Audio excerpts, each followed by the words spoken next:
However, there was an obstacle in our path. It was called Iwo Jima. We needed this tiny stretch of land for many reasons. As a fighter base, as an emergency landing field for B-29s returning from missions over Japan, and also because it was filled with Japanese aircraft that had to be eliminated before we started on the road to Tokyo. Using Iwo Jima as a base, the Japs attacked Saipan at every opportunity.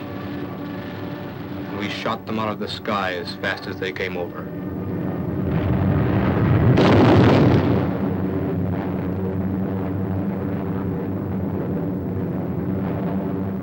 They hit us, too. Hit men. The painstakingly built airfield. And B-29s. Reasons enough to make the step that followed. So, we had to take Iwo Jima, no matter what the cost was. When the smoke and the fire and agony and the dying was over, this is what was left. But Iwo Jima was ours. The fighter planes on its airstrip were ours. And the B-29s had their emergency landing field. The road to Tokyo was wide open. Guadalcanal, New Guinea, Rabaul, and Tarawa were left behind now as the Army Air Forces began to systematically destroy vital targets of the stolen Japanese Empire.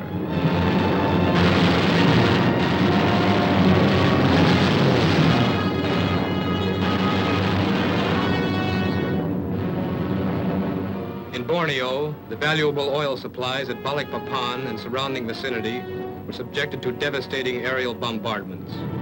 These were long, dangerous missions, but they were worth it. The major supply of fuel for the Japanese war machine was destroyed, and the enemy on Borneo was softened up for the inevitable invasion that followed the heavy air attacks. The high-geared Japanese war machine was slowed down to a walk. Even as the B-29s from Saipan began flying missions against Japan itself, other portions of the Army Air Forces were spearheading the attacks against the Philippines. Here, the Japs were firmly entrenched.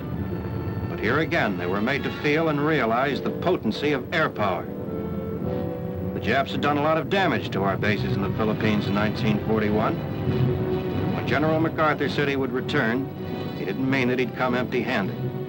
The Army Air Forces had delivered the goods prepaid.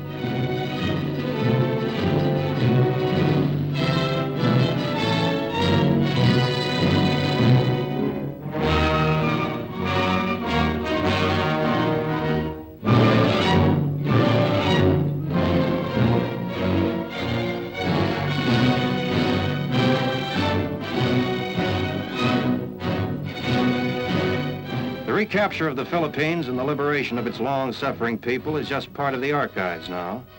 And General Douglas MacArthur has reached his goal to avenge Bataan and Corregidor.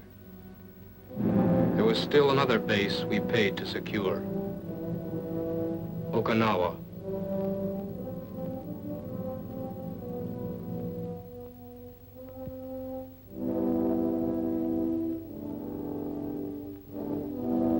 On a nearby island rests one more soldier.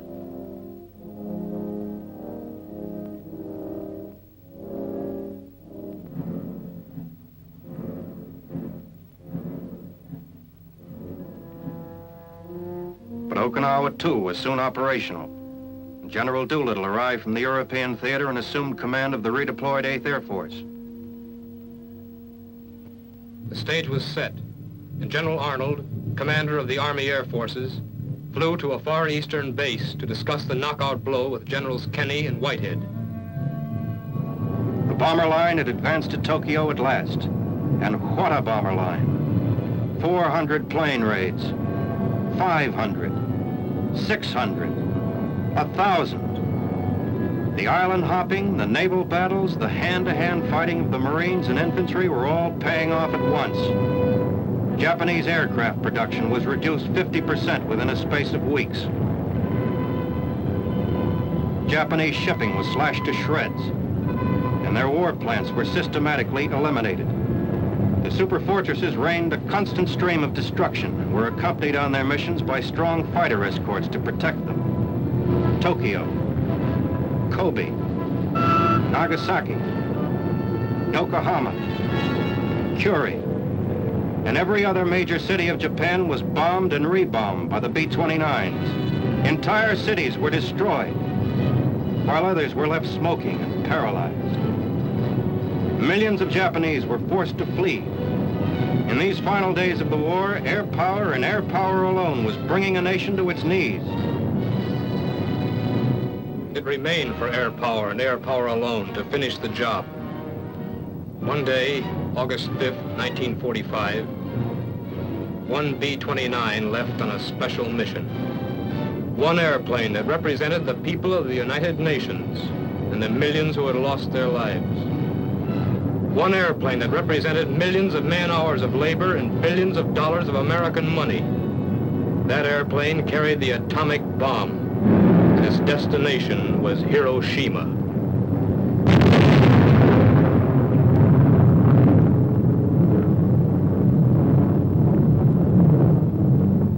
A city in ruins with one bomb. This was the first test of the atomic bomb in New Mexico.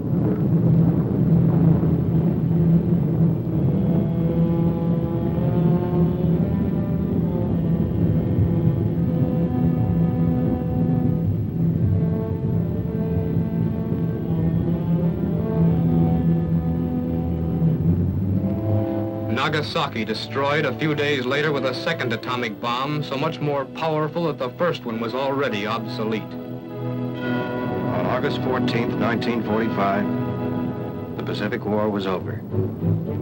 Japan surrendered unconditionally, simply by pressure from a distance. That pressure was air power, the strongest air power the world had ever known. It remains for the people of the United States to keep it that way.